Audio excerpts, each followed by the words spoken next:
I'm going to end with this story. I've told this story before, but I feel like it's so pertinent because it really blew my mind, not only the other gentleman.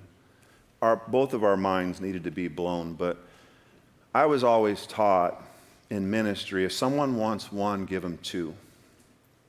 Because the Father gave it to you, He's the one that supplies all your needs. Don't be stingy with what you have. If someone wants something, give it to them. And if they want one, give them two. So at the warehouse at Craftsmen for Christ, we literally had, if those of you that remember back in the day, I know some of you here will remember this, is that we would have 3 semi-loads of food come in a week. And none of us were there to work, and so at that time we were still a bunch of not part-time, but all volunteers, and so I would run back to the warehouse, and the truck would pull in, and I'd grab anybody that wanted to help me unload it, and we'd unload the pallets, and then we'd call volunteers to separate everything and to give it back out. Well, one afternoon, me and this guy, his name is John, and he's given me permission to tell the story because he tells the story to everyone, but John was a manager of a Lucky's, back when they had Lucky's stores here. Grocery store, for anyone that doesn't know what that is. It's not a casino. But man, John, he was very efficient. He was a man of structure. He was a man of discipline. He was a man that you got to work for what you eat. He was just a man, and he was pretty full of himself and about the way he made himself. So anyway, he was the guy that met me. He was retired now, and he met me down there to unload this truck. And we just unloaded 44 pallets of diapers. And we had already unloaded that morning. I think my father and someone else unloaded a whole bunch of food. And here comes this brand new extra cab. Back in the day, this extra cab thing had just come out. It was brand new, didn't have license plate on it yet. And this 2 Hispanic ladies get out of this brand new truck as we were locking up the doors. And they were literally locking the door because we didn't have time to unpalletize everything. And they walk up and she says, "Pamper comida." I want diapers and food. And you know what my brother said? We don't have any. You know why he said that? Because they drove a brand new truck.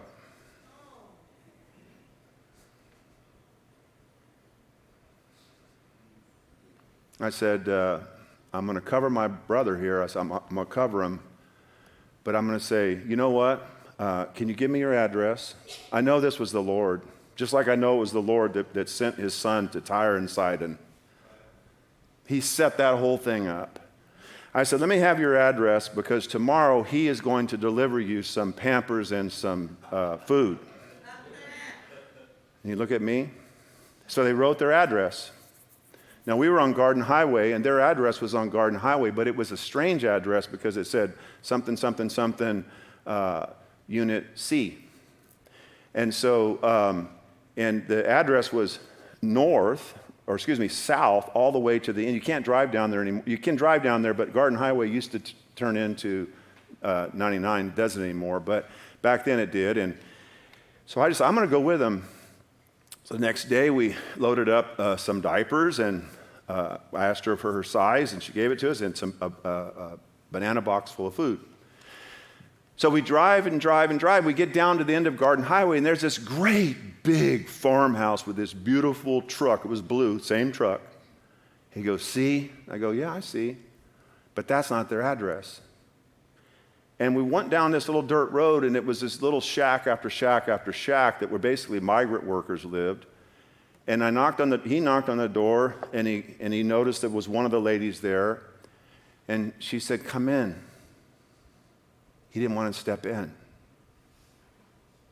I said, go in there. And you guys, inside this place was a little electric, what do you call, like a little burner thing, like a hot plate with an empty can of beans on it. I said, what's your name? I don't remember her name. And I just see John, he just starts breaking. And this little girl walked out, I kid you not. She had a paper towel on for a diaper. And he just broke, and I broke with him. And so John, dear brother John, he goes, we'll be back. He filled the whole back end of his pickup full. You couldn't even fit everything into that woman's house, you know. You couldn't even fit it there. So what's the connection? It's not what's on the outside. It's what goes on the inside, both that will defile you, but also that will make you look like his son and daughter. And sometimes all you need is a crumb. Sometimes all you need is a crumb.